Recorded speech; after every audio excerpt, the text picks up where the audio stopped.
The night was angry. Clouds rolled across the sky like dark waves, swallowing the moon. Wind howled through the trees, shaking the huts. People hurried inside, locking their doors. Somewhere in the distance, a baby goat wailed, frightened by the coming storm. Inside a dimly lit hut, sweat dripped from his brow as he clutched her hand, his fingers trembling. The warmth was fading. "Hold on," he begged, voice cracking. "Just a little longer." She tried to speak, but only a whisper came. The midwife in the corner remained still, her face unreadable. Thunder roared above. A cry tore through the air. Small, sharp, alive. The midwife moved fast, wrapping the newborn in cloth, placing the tiny body in his arms. The baby's skin was warm, soft, untouched by sorrow. For a moment, hope flickered in his eyes, then, her breath stilled. Her fingers slipped from his grasp. He shook her. "No. No, no, no." The wind screamed outside. The rain pounded harder. The baby cried, unaware that her mother was gone. A roar erupted from his chest.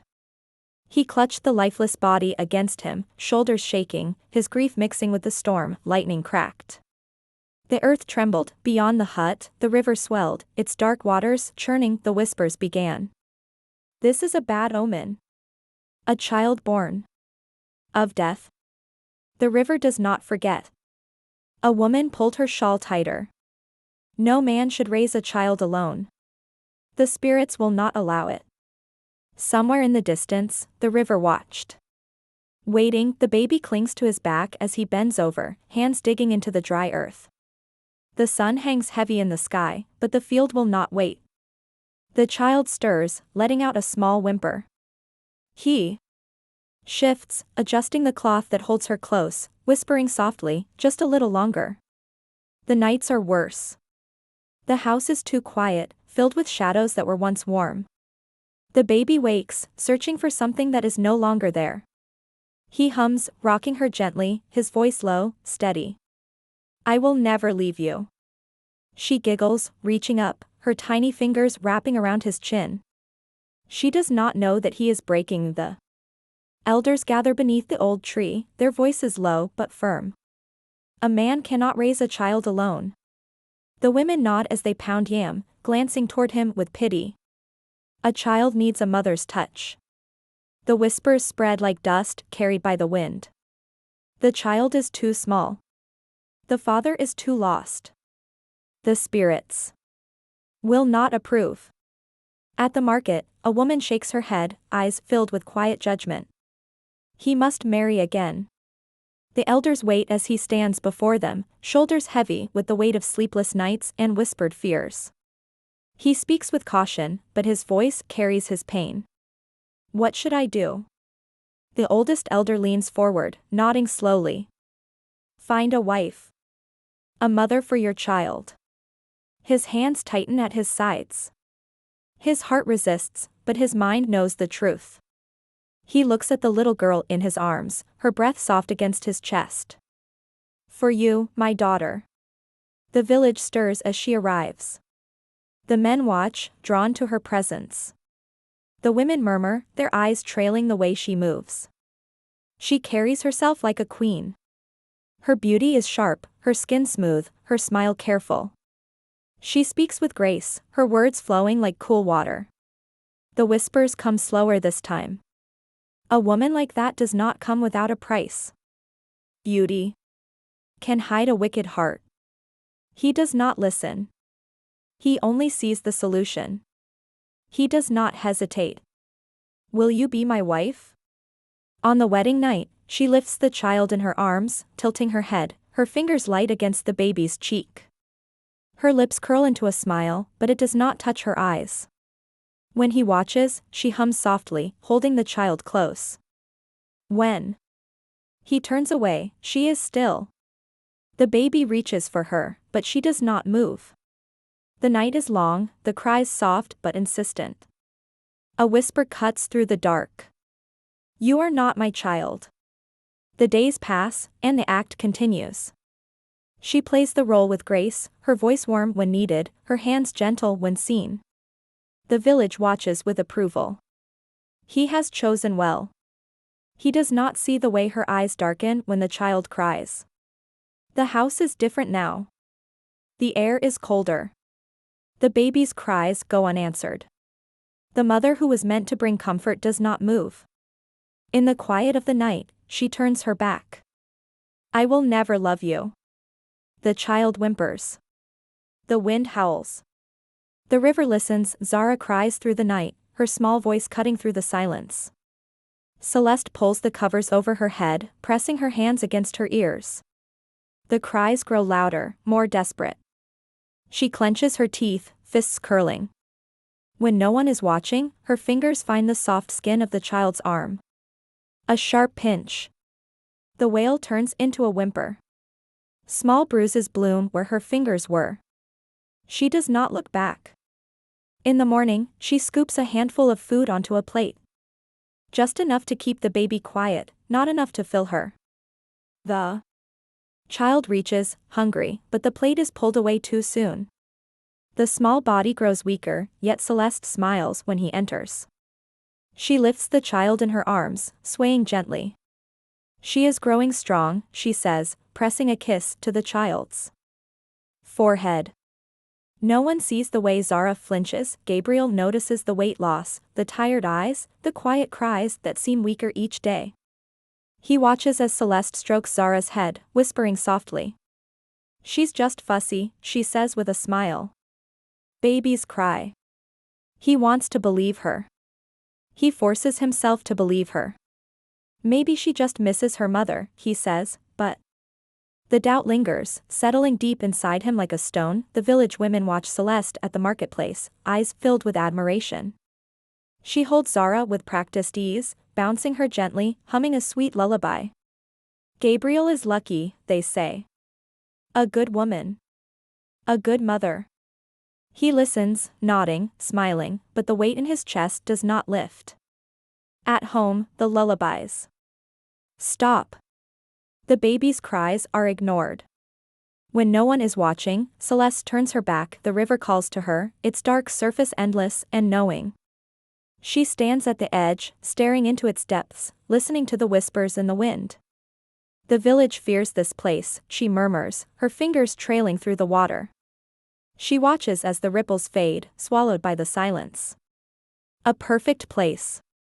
That night, as he sits beside the fire, she places a gentle hand on his shoulder. Let's take Zara to the river, she says, her voice smooth, convincing. The fresh air will be good for her. He hesitates. His shoulders tense. The elders say, she laughs softly, shaking her head. Old fears. Silly superstitions. You don't believe those stories, do you? He does not answer. The morning air is crisp as they step outside. Zara is bundled in his arms, her small fingers curling against his chest. The villagers watch from their doorways, whispering in hushed voices. That woman is strange, an elder mutters. The river hums in the distance, its song growing louder with every step. The path winds down, the air growing thick, heavy. The whispers of the trees rustle overhead, though there is no wind. That a shiver runs down Gabriel's spine as they near the water. The river lies still, too still, as if it is waiting. He tightens his grip on the child, the unease pressing against his ribs. Celeste's smile is warm, but her eyes hold no light. The baby gurgles, her small voice rising like a song, unaware of the darkness ahead. The river moves slow, silent, watching. The air is thick, carrying whispers from the trees. He holds the child close, fingers gripping the small bundle as if something might try to take her away. The water shimmers, too calm, too still. Something is wrong. A soft touch on his arm pulls him from his thoughts. A smile, warm and sweet, but the eyes remain cold. I need some herbs, she says, pointing toward the thick forest. They grow deeper in the trees. You know the ones. His chest tightens, but he nods. He disappears into the shadows, trusting her, never looking back. She watches him go, waiting until the last trace of him fades into the trees. The smile vanishes, replaced by something empty, something cruel. The child stirs, cooing softly, reaching up with tiny fingers. There is no warmth in the hands that hold her now. You should have never been born. The words are whispered, but they carry weight. She lifts the child higher, watching the small legs kick playfully in the air. The baby giggles, eyes bright. Unaware. A sharp breath, a steady hand, a moment of silence. And then, nothing.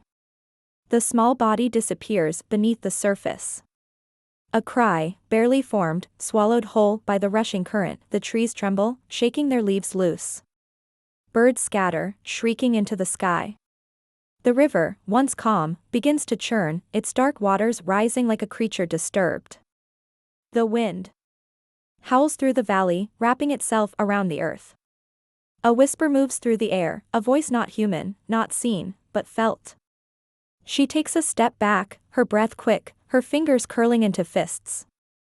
The river rages, and for the first time, she wonders if it has a voice of its own. A deep inhale, a slow exhale. The moment passes.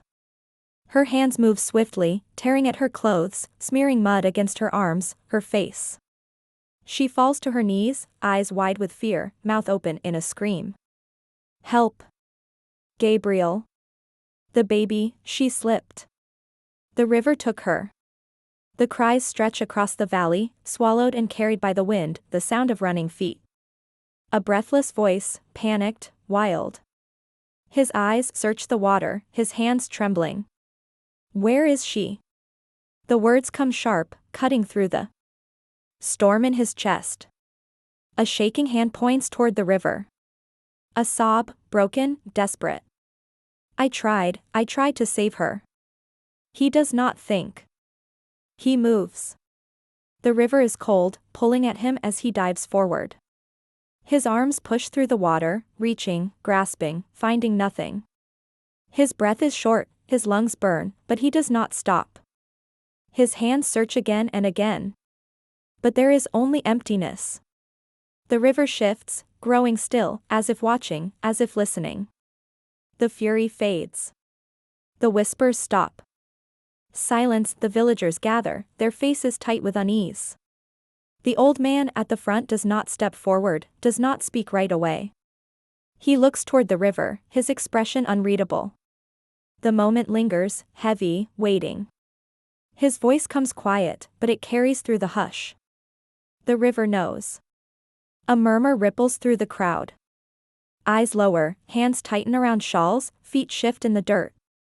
No more words are spoken. The woman stays still, her face buried in her hands, her shoulders shaking with sobs. The voices fade, the villagers turn, moving away, afraid of what has been left behind.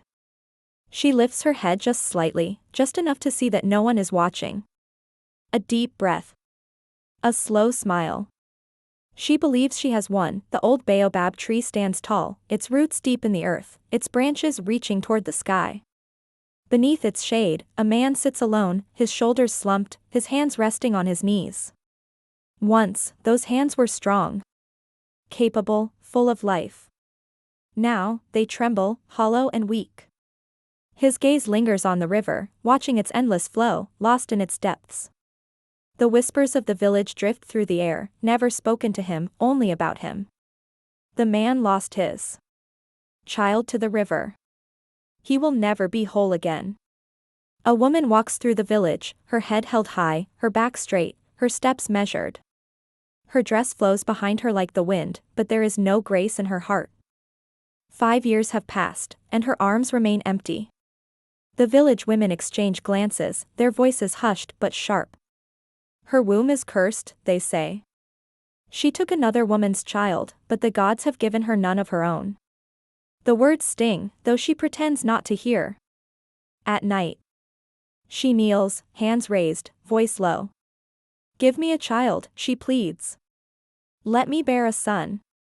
The gods do not answer. A knock echoes through the night. Soft, hesitant, yet certain. He rises slowly, fingers brushing against the wooden door. The wind hums through the cracks as he pulls it open. A small girl stands before him, barefoot, shivering. Her clothes are worn, her hair tangled, but it is her eyes that hold him still. Dark, deep, knowing. Who are you, child?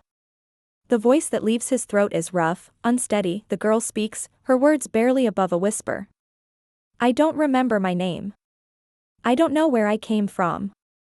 Something inside him shifts, something long buried, something lost in the current of the river. He stares at her, searching for an answer that does not come. Her face is familiar, though he cannot say why. The breath he takes is slow, shaky. Come inside. The woman gasps the moment she sees the girl.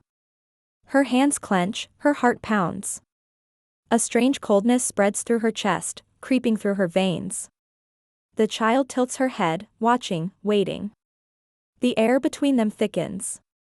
Who is she? The question is sharp, filled with something raw. She has no home. She will stay with us. The answer is simple, yet final. The girl does not flinch under her stare. Small fingers twist together, a quiet hum leaving her lips. The woman grips the doorframe, her breath caught in her throat. She knows that tune. The notes curl through the air like a serpent, wrapping around her, squeezing. Her ears burn, her skin prickles. That song. That lullaby. A tune sung to a child wrapped in cloth, a child lifted high above dark waters. A lullaby that had drowned before its final note. The night stretches long, restless. The wind whispers secrets she does not wish to hear. The child sleeps peacefully, but the woman does not. Her eyes remain open, staring into the darkness, listening. Somewhere beyond the walls, the river flows. Murmuring, remembering that a cry rises in the darkness, soft at first, then stronger. It drifts through the air, wrapping itself around the silence like a whisper from the past. A sharp inhale, a jolt awake, a heart pounding in the chest. Ears strain, searching for the sound. The house is still. The wind outside hums its usual tune. Nothing moves. Yet, the cry lingers. Fingers clutch the blanket, pulling it close. I must be imagining things. The words barely escape before. The sound fades, swallowed by the night. Drip. Drip. Drip. The steady rhythm echoes in the quiet. A slow turn, eyes scanning the ceiling. No holes, no cracks. No rain. Drip. Drip. The floor shimmers in the dim light. A hand reaches out, hesitant. Trembling. Fingers touch the ground, and a sharp breath is drawn. Wet. The scent rises, thick and unmistakable. Not just any water. Not from the well. The smell of the river. A step back. A quick shake of the head. No. It's nothing. It must be nothing. The village hums with life, voices weaving through the air like the wind through the trees. Feet move faster, trying to outrun the feeling pressing against the chest. The river lies ahead, its waters calm, too calm. A pause, a glance, a heartbeat. Skipping a beat.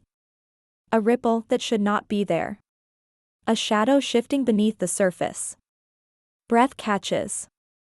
The water sways, parting just slightly. A shape, a face, watching. A gust of wind rushes past, cold and sharp, carrying voices that do not belong to the living. The night is restless. Sleep does not come easily. A stir, a shift, a sudden chill. A gasp. Cold wraps around the legs, creeping up the skin. A lurch forward, hands pressing against the mattress, feet kicking back. The floor shimmers under the moonlight. Water, cold and clear, covering every inch. The breath quickens, eyes darting. The walls are dry, the bed untouched. The water does not belong here. It should not be here. The girl watches from the corner, still as stone. No fear, no questions, just quiet observation. Eyes deep, knowing, heavy with something unspoken. A shiver runs through the spine. The gaze does not waver. The silence stretches until it is unbearable. Why are you afraid? The words land softly. But feel like thunder. A flinch, a swallow, fingers twisting together. I don't know what you mean. But the hands tremble, and the words hold no weight. The fire crackles, its glow flickering against the walls. Shadows dance, stretching long and thin. The girl sits near, her small frame still, her face unreadable. A long pause, a steady breath. Then a whisper, soft as the wind. The river remembers. The words twist through the air, curling around the ears, sinking into the bones. A sharp inhale. A step back. Blood drains from the face, leaving nothing but cold. The flames flicker, the wood pops, but the chill does not leave. Somewhere in the distance, the river flows, silent, patient, waiting. The wind moves through the trees, whispering secrets to the earth. The river flows, calm but watchful, as footsteps press into the damp soil. A man walks ahead, his heart weighed down by doubt, his thoughts tangled with questions he dares not ask aloud. Beside him, a child steps lightly, small hands brushing against the tall grass. The silence stretches between them, thick, waiting. His voice is low, steady, but firm. Tell me the truth. The child looks up, dark eyes holding something deep, something knowing. There is no fear, no hesitation. Only patience. Fingers tighten around small shoulders, pulling the child close, searching. Who are you? The words tremble, cracking like dry wood. The world stills. The trees pause, the wind holds its breath. The river darkens. A long silence. Then, a smile. Soft, unreadable. I am your daughter, father. A sharp inhale. A step back. His chest rises and falls too quickly, too unevenly. No, that's not possible. The river stirs, ripples spreading like whispers, reaching for the shore.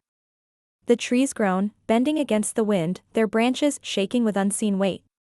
The ground feels unsteady beneath his feet. A cry cuts through the air, sharp, wild, unrestrained. A scream filled with terror, with truth. A rush of footsteps, a body collapsing near the water's edge, hands claw at the earth, nails digging deep, trembling, desperate. The sobs are raw. Heavy with a burden too long carried.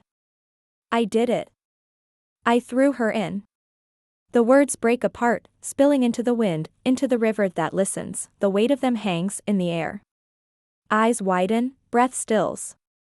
The man does not move, does not speak. The earth beneath him is no longer solid. Please, forgive me. Hands grasp at his feet, holding on, begging. Tears fall, mixing with the soil, with the water, with the past. The wind roars, angry now, lifting the dust, wrapping around them like a storm. The river churns, no longer calm, no longer silent. The old voice rises from behind, steady, unshaken. The river knows. The water darkens. The waves reach forward. The earth shifts. The past has spoken. The river has remembered that a low rumble shakes the earth, deep and unyielding. The river, once calm, begins to churn, its waters twisting and rising. The wind howls, weaving through the trees, a chorus of unseen voices whispering in the air. The ground trembles beneath bare feet. The air is thick, charged with something beyond understanding. A cry pierces the night. What is happening? The question hangs unanswered, swallowed by the roar of the river. The water stretches forward, long and slow, moving like a living thing. Cold fingers slither around her ankles, creeping higher with every breath. A gasp, a stumble, hands grasping for the earth, clawing at the dirt, but the ground offers no mercy. The weight grows heavier, pulling, dragging. The force is unseen, yet undeniable. No. Stop. Help me. The voice is shrill, frantic. The wind does not answer. The river does not hesitate, dark eyes watch, unblinking. A man stands still, his face carved from stone, his hands clenched at his sides. The cries do not move him. The past presses against his chest. The echoes of a child's last wail ripple through his mind. The water had taken before. The water will take again. Desperate eyes turn to him, pleading, wild. Please. Don't let them take me. The silence is heavy. There is no answer. The river pulls harder. Cold water rises past shaking knees, past trembling hands. A body thrashes, fighting against something too strong, too powerful. The weight of the past has woken, and it does not forget. I'm sorry. I didn't mean it. The voice cracks, twisting. With fear. The river does not care. The river does not forgive. The village watches, still as stone. Faces tight, lips pressed into silence. No one speaks.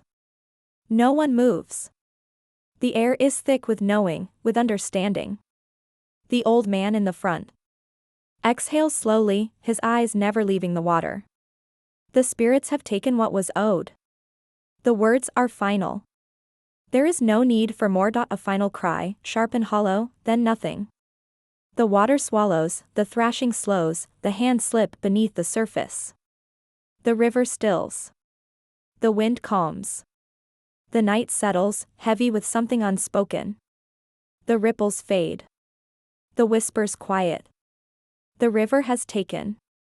The river is satisfied. The man falls to his knees, arms wrapped tightly around the child. His breath shudders, his body trembling as the weight of years lifts from his soul. Tears fall freely, mixing with the damp earth beneath him. His voice cracks, barely above a whisper. I thought I lost you. The child does not flinch, does not cry. Her eyes hold something deep, something knowing. A small smile touches her lips, as if she has always understood. The elders gather near the riverbank, their robes swaying in the evening wind. Their faces are lined with wisdom, their eyes dark with stories untold. One steps forward, his voice steady, filled with the weight of time. The gods have given you a second chance. Murmurs ripple through the crowd, hushed whispers of awe and understanding. Heads nod, shoulders relax, as if the river itself has spoken through the elder's tongue. The man tilts his face toward the sky, his breath slow, steady. The burden of loss, of guilt, of sorrow, drifts away like mist before the morning sun. The child watches, her gaze soft but sure. You are home now. The wind stirs, rustling the trees, moving over the water with a quiet hum. The river, once restless, now lies still. A silent approval. Seasons change, bringing rain, bringing sun, bringing life. The land, once dry and unforgiving, flourishes under his hands. Green stretches as far as the eye can see, heavy with fruit, rich with promise. The villagers watch, wonder in their eyes. It is a blessing, they say, pointing to the fields, to the overflowing baskets, to the house that no longer feels empty. The man says nothing, but he knows the truth. The child was always meant to return. She grows, not just in years, but in wisdom. Her steps are quiet, her words measured. The villagers come, seeking guidance, drawn to the peace in her presence. They call her gifted, touched by something beyond this world. She listens more than she speaks, watches more than she moves. Often, she stands by the river, head tilted, as if hearing something no one else can. It remembers everything. The words are soft, carried away by the breeze, lost in the rustling leaves. The fire crackles beneath the great baobab tree, its roots thick with the weight of time. The old storyteller leans forward, his voice low, pulling the children closer with every word. No sin goes unanswered where the river flows. The young ones hold their breath, wide-eyed, their small hands clutching at the earth. The villagers nod, their faces set, their minds wandering to the past, to the things the river has seen. The tale does not end with the village. It travels, carried by travelers, whispered among strangers. Stories of the river reach beyond the hills, beyond the forests, beyond the lands known by those who first spoke them. People stop by the banks, lowering their voices, their steps careful. Some say they hear murmurs in the wind, soft echoes rising from the water's depths, and to this day, the river whispers, reminding all who pass by, it never forgets.